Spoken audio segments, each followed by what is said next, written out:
Welcome back to a Wicked Historian. What if I told you there's a place in the United States that was so secret, it didn't even appear on maps? There were no official records, no public photos, and certainly no government confirmation. And yet, people who lived nearby swear something was happening deep underground. They saw strange lights in the sky, they saw unmarked trucks arriving only under the cover of darkness, and they all remembered one warning: if you see anything, you didn't. For decades, the government denied this place was real. But then, one leaked document contained a single, chilling phrase: containment protocol has failed. Tonight, we're diving into one of the darkest hidden chapters of American history. It's a story buried behind locked doors, erased files, and a facility that some believe was never meant to be discovered. Because whatever was happening there wasn't just an experiment, it was a mistake. To really understand this story, we have to go back to the early days of the Cold War. America was in a race against time, and the fear wasn't just about nuclear weapons, it was about information. The government believed the next war wouldn't be fought with bombs, but with minds. So, deep within the American landscape, far from any major city, certain facilities were built under names that sounded completely harmless. They were called research centers, testing sites, or just storage locations. But behind those bland labels were projects so classified that even many officials didn't know what they were funding. One former contractor described it perfectly: you didn't ask questions, you showed your badge, you did your job, and then you forgot everything you saw. This brings us to a place we'll call Site Graystone. That's not its real name, and for a very good reason. Site Graystone was reportedly active for years, operating under countless layers of secrecy. Locals noticed the unusual patterns almost immediately. There were no signs on the roads, no public explanation for the heavy construction and security that felt military-grade. People said the workers who went there never spoke about their jobs, not to their neighbors, and not even to their own families. Then, in the late 1970s, the rumors started to change. It wasn't just about secrecy anymore, it was about fear. Because strange things started happening around the area. One day, a group of hikers claimed they were stopped by armed guards miles away from any restricted zone. One of them later said, "It was like we crossed an invisible line, and they were already waiting for us." And then there were the sounds, a low, mechanical vibration that hummed through the ground at night. Some residents compared it to a distant engine running constantly. Others said it felt more like something massive was moving underground. But the most unsettling reports were the disappearances. Not in a dramatic, cinematic way, just ... People who left for work and never came back. Cases that quietly went cold. There were no headlines, no official investigations, no explanations. Only silence. Officially, none of it was connected. Officially, Site Graystone didn't exist. But then, something happened that the government couldn't fully erase. Years later, a document surfaced only a few pages long, with most of it blacked out by thick ink. But one line remained visible, and it changed everything. Subject exposure resulted in irreversible psychological effects. Subject, not patient, not volunteer. Subject, whatever they were doing at Site Graystone, it involved pushing human limits, and possibly crossing them completely. Here's where the story gets even darker, because former insiders have suggested that Site Graystone wasn't just about research. It was about containment. They weren't building something new. They were trying to keep something from spreading. One anonymous source claimed, "We weren't trying to create it, we were trying to control it." Control what? That's the million-dollar question. And the scariest part is, we still don't have a full answer. But we do know this. In 1983, the site abruptly shut down. There was no public statement, no press release, no formal closure. It was just gone, almost overnight. The unmarked trucks stopped coming. The strange lights in the sky disappeared, and the entire area was sealed off, permanently. To this day, if you search for official records, you'll find almost nothing. It's as if it was wiped from history. which raises one terrifying possibility.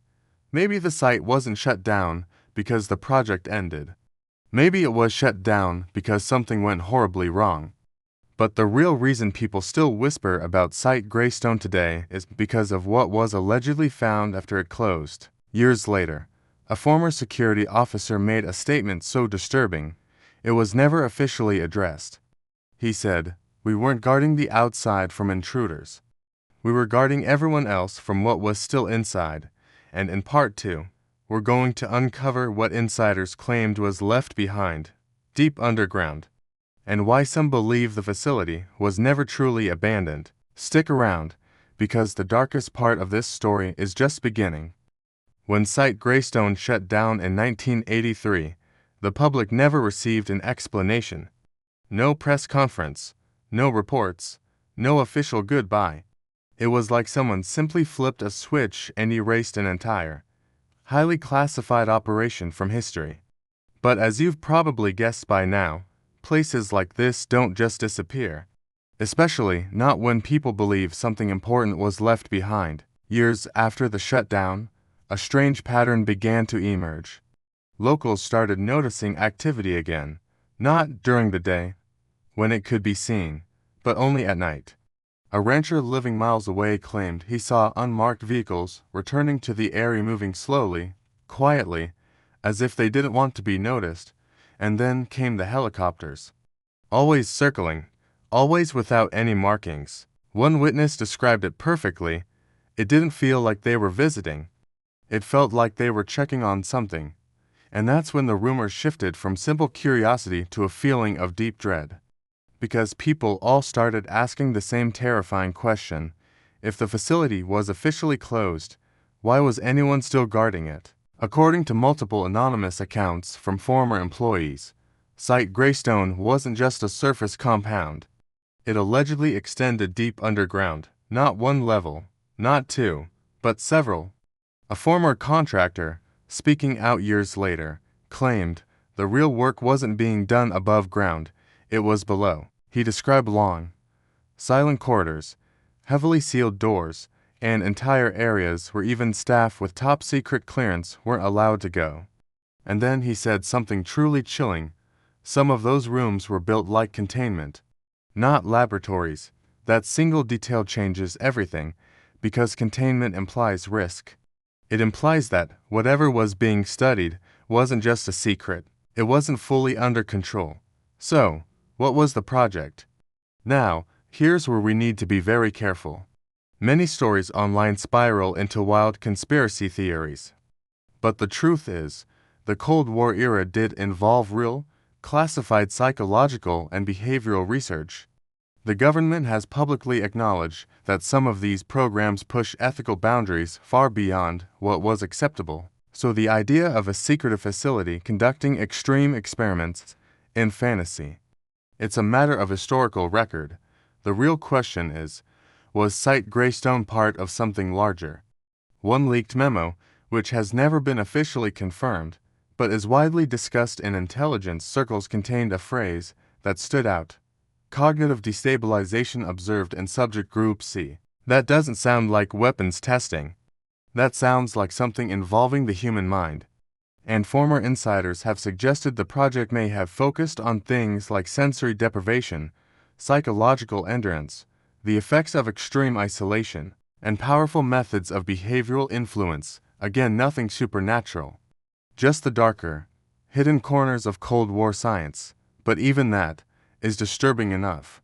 The most unsettling part of the Graystone story, however, centers around what insiders call simply the event. No one describes it the same way, but the timeline is always consistent. Late 1982, something went terribly wrong deep underground. One former guard claimed alarms went off for nearly an hour, but they weren't fire alarms. Not evacuation alarms, they were containment alarms. He said personnel were rushed out in groups, but some people never came back up. Officially, there were no deaths, no incident reports, no record of anything unusual happening at all. But after that night, everything changed. Within months, the entire facility was shut down, and the government's silence became absolute. But here's the detail that refuses to go away. In the 1990s, a small investigative team attempted to document the abandoned site from public land nearby. They reported seeing something that just didn't make any sense. A massive, reinforced entrance that looked newer than the rest of the structure.